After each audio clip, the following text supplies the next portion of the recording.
Meus irmãos, abramos nossas Bíblias no Evangelho segundo escreveu Mateus, no capítulo de número 5, e ouçamos a leitura dos versículos de 10 a 12, que estão no Sermão da Montanha, proferido pelo nosso Senhor. Evangelho segundo Mateus, capítulo 5, versículos de 10 a 12.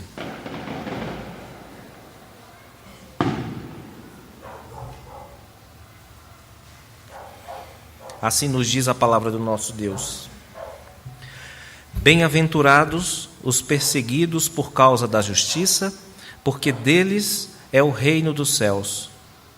Bem-aventurados sois quando, por minha causa, vos injuriarem e vos perseguirem e, mentindo, disserem todo mal contra vós.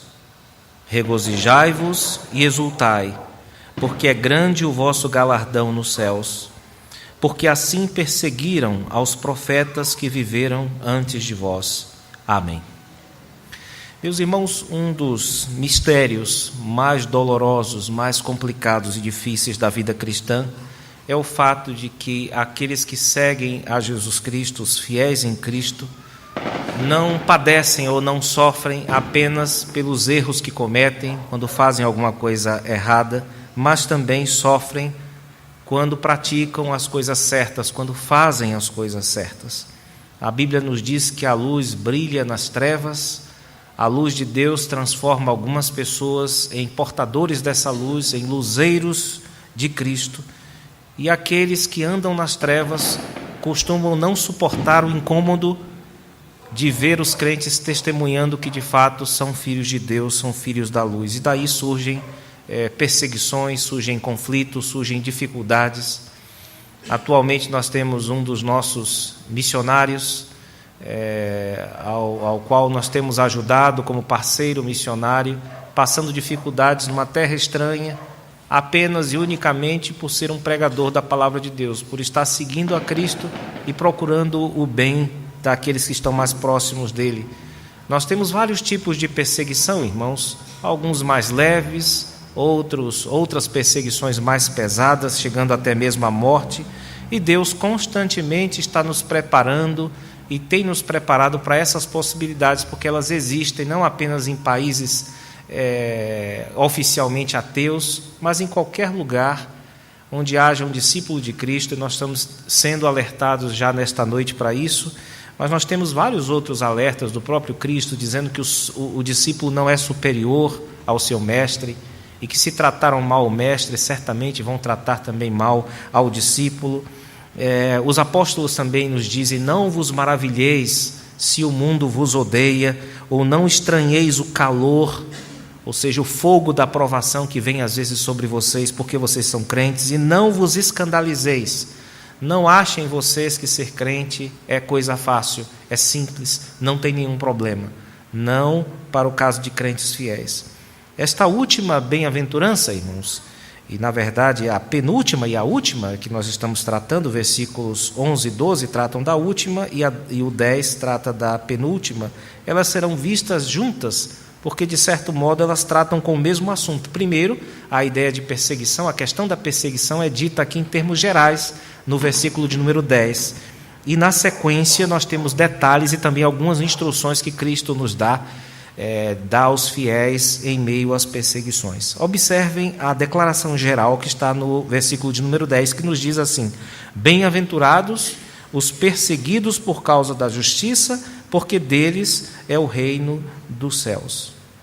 Notem que o nosso Senhor não está proclamando uma bênção simplesmente sobre aqueles que são perseguidos, de modo geral, mas aqueles que o são por causa da justiça, ou seja, aqueles que sofrem fazendo aquilo que é a vontade de Deus. Aquilo que Deus disse para fazer, eles fazem e estão pagando, estão sofrendo por causa disso. Nós temos essa distinção entre dois tipos de sofrimento que podem acometer o cristão nas epístolas de Pedro. Pedro, na primeira epístola, no capítulo 2 e no capítulo 4, fala sobre isso. Ele diz que é possível que um cristão, que alguém que se diga crente em Jesus Cristo, sofra porque fez o mal, E ele disse, olha, não há glória nenhuma nisso, qualquer pessoa consegue. Mas existe um outro tipo de sofrimento, e é este o contemplado aqui, que é o sofrimento porque você faz a coisa certa, porque você procurou seguir a Cristo naquele momento, naquela situação, e isso atraiu para você algum tipo de perseguição. Jesus, então, está abençoando aqui os inocentes que procuram fazer a vontade de Deus, aquilo que é certo, ou, nos termos já do versículo de número 11, bem-aventurados sois quando, por minha causa, vos injuriarem. Ou seja, nós temos aqui uma espécie de explicação muito clara para o que significa por causa da justiça no versículo de número 10. É por minha causa, por causa de Cristo. E essa parte final do versículo de número 10 nos leva de volta à primeira bem-aventurança. Porque ela diz a mesma coisa sobre os pobres de espírito, versículo de número 3. Deles é o reino de Deus, ou o reino dos céus. Nós já vimos, irmãos, que isso não quer dizer que a pessoa vá merecer o reino dos céus. Afinal, Jesus Cristo veio exatamente porque a gente não merece nada a não ser coisas ruins.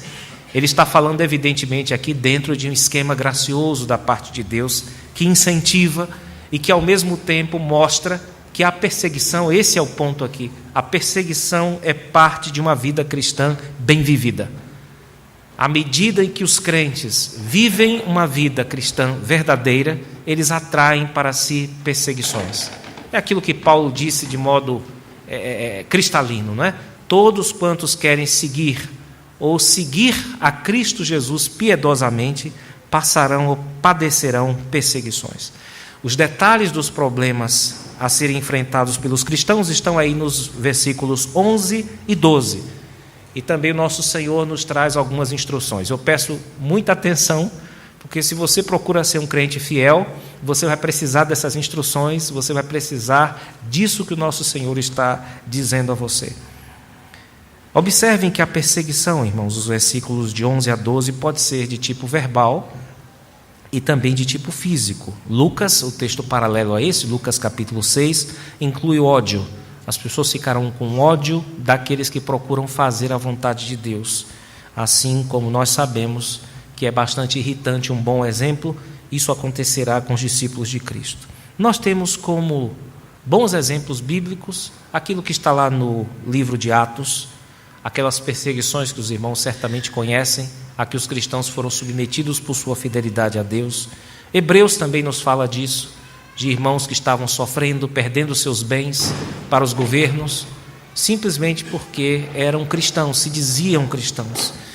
E nós temos, desde a época da igreja antiga, sob perseguições como a de Domiciano, que matava cristãos, torturava cristãos, dizimava cristãos. Nós temos essa ideia, irmãos.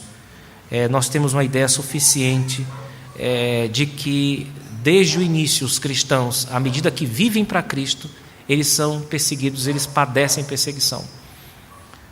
Hoje, infelizmente, a mídia não noticia, só noticia o suficiente para não dar na vista.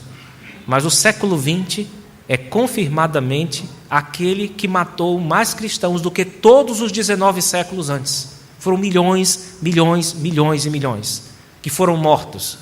Não porque põe bomba em restaurante, bomba debaixo de carro. O cristão não faz isso. O cristão não faz isso. Mas simplesmente porque diziam, eu sou seguidor de Jesus Cristo. E em certos contextos, quando você de fato mostra que isso é verdade, isso traz à luz e por isso traz também o incômodo daqueles que vivem nas trevas, irmãos.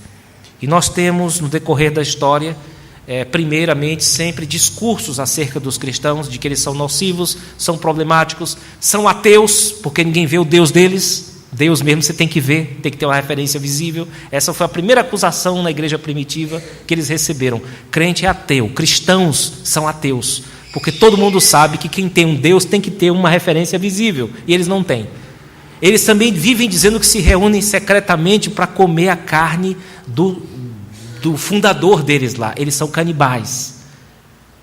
Eles também vivem se casando entre si, entre os irmãos deles. Já ouvi vários deles falando, só me caso com pessoas que são minhas irmãs e meus irmãos. Então eles são incestuosos. Existem várias vários discursos anteriores que vão justificando a violência contra os cristãos, que nada mais vai ser interpretado como sendo uma espécie de bem que se faz à humanidade.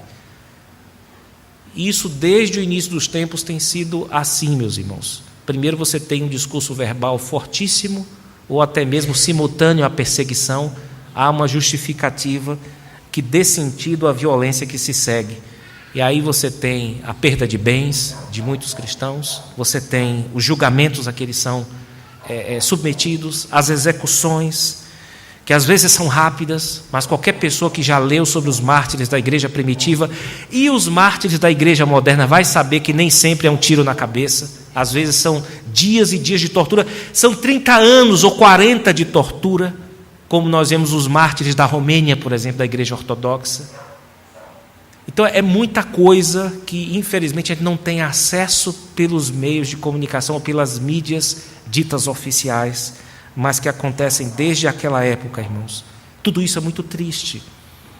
Mas apesar dessa tristeza toda, quando você considera o fato em si, o que você tem aqui nosso Senhor mais uma vez fazendo é nos surpreender, porque Ele diz que nós devemos reagir de forma bem diversa, bem diferente. Vejam o versículo de número 12, ele diz: regozijai-vos quando isso acontecer. E depois ele diz: exultai. Essas duas palavras não são sinônimas. Normalmente a palavra alegrai-vos diz respeito a um sentimento que você tem assim que acontece alguma coisa. Mas a exultação, em geral, exige uma articulação verbal, exige um aleluia nos lábios, exige uma glorificação a Deus. Quanto mais a chapa esquenta, quanto mais a tribulação se aproxima ao que parece do seu fim, o crente deve dar glória a Deus. É isso que Jesus está ordenando que ele faça quando ele estiver passando pelo pior da sua tribulação, irmãos. E isso não porque alguém gosta de sofrer. Deus nos fez criaturas sensíveis à dor, ao sofrimento, à tortura, ao calor. Deus nos fez pessoas sensíveis e Ele sabe que nós não poderemos e nem conseguiremos exultar no sofrimento pelo sofrimento. E é por isso que Ele diz que essa exultação, essa glorificação a Deus no momento da tribulação, é porque isso é um sinal de que um grande prêmio está se aproximando para o cristão que sofre, para o cristão que está passando por tribulações. Nós vemos um exemplo disso no livro de Atos dos Apóstolos. São exemplos mais leves de tribulação, não tão extremos, mas igualmente brutais. Atos capítulo 5 relata que após os apóstolos terem sido açoitados e humilhados, como é que eles saíram do sinédrio? Após terem tomado chicotadas e terem sido humilhados publicamente, o texto diz que eles saíram alegres, felizes, porque foram vistos, foram considerados dignos de sofrerem afrontas pelo nome de Jesus Cristo.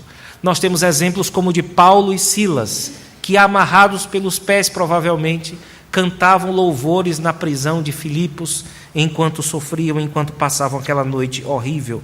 Nós temos Estevão, que também deu uma palavra de glória a Cristo, reconheceu a Cristo da sua vida naquele mesmo momento em que estava sendo julgado por pessoas que o odiavam, e estava perto de se encontrar com o seu Senhor. Ele também deu glória a Deus, ele também exultou, irmãos. E se você acha que as reações de alegria e de exultação nessa hora são muito estranhas, e de fato elas são estranhas para a nossa visão, nós devemos nos lembrar, irmãos, que aquilo que mais importa acerca da natureza humana aparece nessas horas. As histórias mais profundas acerca da natureza humana aparecem quando ela é submetida à escuridade ou à escuridão pela violência da própria raça humana, irmãos. E se você só consegue se imaginar desesperado numa hora dessa, você deve revisar os seus valores, especialmente a relação que você tem com os planos temporal e eterno. Porque o que é que a Bíblia nos diz acerca desses dois planos? Ela diz que a vida é curta e sofrida, ou seja, a dimensão temporal, né, esta aqui que vivemos, ela é curta e ela tem muitos sofrimentos, muitas dificuldades. E ela diz para aqueles que creem em Cristo que a eternidade, vamos dizer assim, é longa, ou seja, é ausente de tempo, e ao mesmo tempo é maravilhosa. Aí eu pergunto, se você acredita nisso, quando Deus dá a você um vislumbre da eternidade, a ideia de que você vai morrer, e que vai morrer servindo a Cristo, qual deve ser o nosso sentimento nessa hora? Senão um sentimento de alegria e de exultação, já que você vai se encontrar com Jesus Cristo mais cedo do que você imaginava. Em geral, não consta nos nossos planos uma perseguição no fim da vida. Então você vai se encontrar com Jesus Cristo mais cedo do que você imaginava. E essa é a verdadeira jubilação. Isso é ser um crente jubilado, finalmente. Você vai encontrar-se, de fato, com o seu Senhor e Salvador. Você não vai ter mais sofrimento. E você vai morrer na segurança de que Deus reina e que vai continuar cuidando das coisas aqui. Aquilo que Ele usava você para fazer, Deus vai continuar fazendo nesta terra, nesta vida, irmãos. Além disso, nós temos, o nosso Senhor nos diz aqui, um grande privilégio, irmãos, já que aquelas pessoas que são perseguidas por causa da justiça, elas formam um grupo antigo, mais antigo do que esses discípulos aqui, segundo o nosso Senhor nos fala, um grupo seleto, excelente, e que igualmente foi desprezado por todo este mundo, que foram os profetas. Os profetas, é o que Jesus nos fala aqui no versículo de número 12. Os profetas, em resumo, foram pessoas que não se venderam, foram pessoas que não se adaptaram, foram pessoas que amaram mais a Deus do que a si mesmos, e foi morta, e nos serve até hoje, como nosso Senhor nos mostra aqui, de modelos, irmãos, de modelos. Hoje os modelos que se apresentam no nosso país e até no nosso mundo são jogador de futebol, não é? Guitarrista, que mais? Participante de Big Brother Brasil, que são chamados até de heróis. Você tem isso. Quando muito, você tem um juiz que serve de herói nacional, você tem aí um pai, para você foi um herói, ou então um professor. E com todo respeito a esses três tipos últimos, o nosso Senhor nos apresenta modelos superiores aqui. São aqueles sobre quem a Bíblia diz que eram homens dos quais o mundo não era digno, não era digno. E você escolhe o que é que você quer. Se você quer como modelo essa gente que eu falei, algumas delas muito boas, ou você quer modelos superiores. É isso que Jesus está dizendo. Isso vai ser um grande privilégio, saber que você faz parte de um grupo que vai, ou que é bem anterior ao grupo dos discípulos, e que é o grupo dos profetas, irmãos. Com isso, nós chegamos ao final das 9 bem-aventuranças, que foram tratadas ao longo de algumas semanas, e que estão, como nós observamos, interligadas, estão ligadas entre si. As duas últimas sobre perseguição, que são as mais longas, nos sugerem algumas coisas interessantes pelo tamanho delas em relação às outras, irmãos. É algo que está presente em todo o Sermão do Monte. É a ideia de que o crente é pobre de espírito, o crente é manso, pelo menos ele deve ser, ele é pesaroso em relação aos seus pecados, ele é misericordioso em relação à vida dos outros, ele deseja, como quem deseja beber e comer a justiça, ele também limpa o seu coração e é limpo de coração, ele é um pacificador, alguém que promove a união entre homens e homens e, sobretudo, pela pregação da palavra, promove a união entre Deus e os homens, a reconciliação. E o crente, finalmente, é alguém que está disposto até a morrer por Jesus, como prova do seu amor a Ele. Isso nos indica uma verdade simples. Ser cristão não é algo fácil. Não é algo fácil. É algo que só a graça de Deus nos capacita, de fato, a ser verdadeiramente, irmãos. Aliás, esse nunca foi um assunto também fácil. Não só uma prática fácil, mas um assunto de ser tratado pela igreja. As primeiras perseguições sistemáticas, como eu havia dito no início, no 2º século, elas davam opção para a pessoa. Pelo menos davam, na verdade, várias opções, mas que se reduziam a 2, não é? A morrer ou fazer aquilo que eles queriam. Os cristãos ameaçados, apenas por serem cristãos, poderiam, primeiro, fazer sacrifícios e queimar incenso a outros deuses. Porque eles sabiam já pelo discurso cristão que só existe um Deus, nós só podemos adorar esse Deus. Esse Deus não é localizável no espaço, você não pode dizer que ele está ali nem está aqui. Então eles colocavam um ídolo qualquer na frente do cristão e diziam: olha, para você não morrer nem ser torturado, você vai queimar um incenso aqui, vai fazer alguns juramentos e você está liberado. E alguns cristãos, com medo de morrer, faziam esses juramentos, irmãos. Eles podiam também comprar atestados de negação. Você já havia atestados, eles compravam das pessoas, dos guardas, das autoridades, e assim, se houvesse uma outra perseguição, eles já tinham o atestado de que ninguém precisava fazer mal para eles, porque eles tinham já negado a Deus uma vez. E eles iam para a igreja, comungavam com outros irmãos sem problema. Outros mentiam, diziam que já tinham feito isso, quando não era exigido o atestado, e simplesmente eles escapavam ilesos disso. E outros chegavam a trair os seus irmãos, a entregar outros irmãos. Eles próprios não negavam, mas diziam: olha, eu sei onde é que eles se reúnem, isso me libera, isso me ajuda. Então, esses entreguistas, essas pessoas também faziam isso. Depois batia o arrependimento, não é? A pessoa fez aquilo como um ato de desespero e elas queriam voltar para a igreja. E isso deu uma confusão enorme na igreja, porque alguns bispos do segundo século se opuseram ao retorno desses crentes com o argumento muito simples: olha, assim fica muito bom, você preserva a sua pele, acaba com a vida de um monte de irmãos, e depois você quer voltar todo bonitinho para participar dos sacramentos, participar da vida da igreja. Mas aí vinham outros crentes e diziam assim: olha, mas tem uma coisa, se for gritar pega traidor na igreja, quem começa a correr são os apóstolos, porque todo mundo ali traiu Jesus Cristo, e o Pedro ainda fez pior, que é o líder da igreja. Então ele fez pior ainda, ele traiu, ainda xingou, ainda praguejou contra Cristo. Então, se a gente for também jogar todo mundo fora, vai ficar complicado. Isso deu uma confusão enorme na igreja, irmãos, na igreja dos primeiros séculos, em meio à perseguição.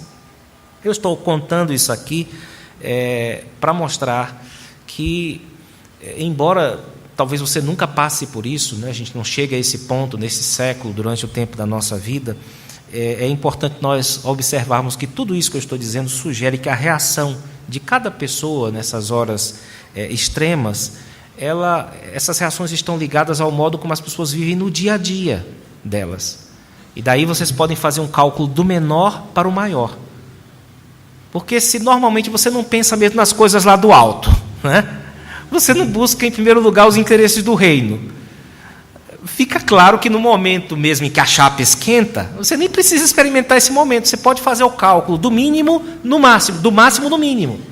Você claramente vai entender que você não vai ter como não negar naquela hora, porque claramente você aprecia mais a sua pele do que a vontade de Deus, do que sofrer por amor de Cristo, etc, etc. Então é importante para nós sabermos essa história, essas coisas, primeiro para saber que Deus nos perdoa em Cristo todas as nossas traições. E, de fato, essa é a resposta certa. É que mesmo que você venha trair a Cristo, mesmo que você venha a amar mais a sua pele algum dia, do que amar a glória de Deus e morrer como um mártir, como uma testemunha, ainda assim você pode contar com o perdão de Deus, assim como os apóstolos contaram com esse mesmo perdão, irmãos. Mas que ninguém aqui se engane que você precisa passar por um momento desse para saber se você negaria a Cristo ou não. Não, nos nossos pequenos atos nós já sabemos se nós teríamos coragem, pelos pequenos, de realizar os grandes, meus irmãos. Se nós teríamos de fato coragem de dar a nossa vida por Cristo. E existem pessoas que por muito pouco negam a Cristo. Cometem o chamado harakiri moral, de modo muito mal pago, aliás, porque Jesus promete um prêmio muito grande, mas tem gente que se suicida, se mata por pouco, e não pelo próprio Senhor Jesus Cristo. Mas se Deus nos dá acesso a essa palavra, hoje e sempre, é porque Ele certamente quer ampliar a nossa visão, porque os crentes que têm essa dificuldade, as pessoas que têm essa dificuldade, é porque elas têm dificuldades com a ideia de que o tempo é curto que você tem aqui nessa vida, e tem muito sofrimento, e a eternidade é longa, vamos dizer assim, e cheia de coisas boas e maravilhosas. Quando você vê o seu tempo curto, cheio de sofrimento, chegando ao fim, é claro que você fica alegre, mas se você acredita de fato nesse esquema, se você reduz tudo a essa vida, então já tem uma sentença sobre a sua cabeça. Se esperarmos em Jesus Cristo apenas nessa vida, nós somos os mais desgraçados de todos os homens. E não é à toa que muitas vezes nós vemos cristãos que de fato não sabem, não entendem essa ideia de exultar frente ao seu confronto, diante do seu confronto com a eternidade, irmãos. E Jesus quer nos ensinar, quer nos mostrar que a nossa visão desta vida deve ir além dela. E essa é a única possibilidade que nós temos de exultar e até de jubilarmos em Deus por sua bondade em nossas vidas, por meio do sofrimento. Com isso, então, nós estamos preparados para, se Deus nos permitir, tratar da segunda parte desse sermão. Nós vimos no versículos de 3 a 12 a graça de Deus nos abençoando, dizendo: bem-aventurados são vocês, bem-aventurados, bem-aventurados, benditos, muito felizes são vocês por isso e por isso. E de agora em diante nós vamos ver que por meio das nossas vidas, por meio da vida dos discípulos abençoados de Cristo, nós vamos ver de que modo Deus quer abençoar as outras pessoas, quer abençoar a este mundo, quer abençoar a esta terra. Que Deus nos abençoe, irmãos, e guarde sua palavra em nossos corações. Amém.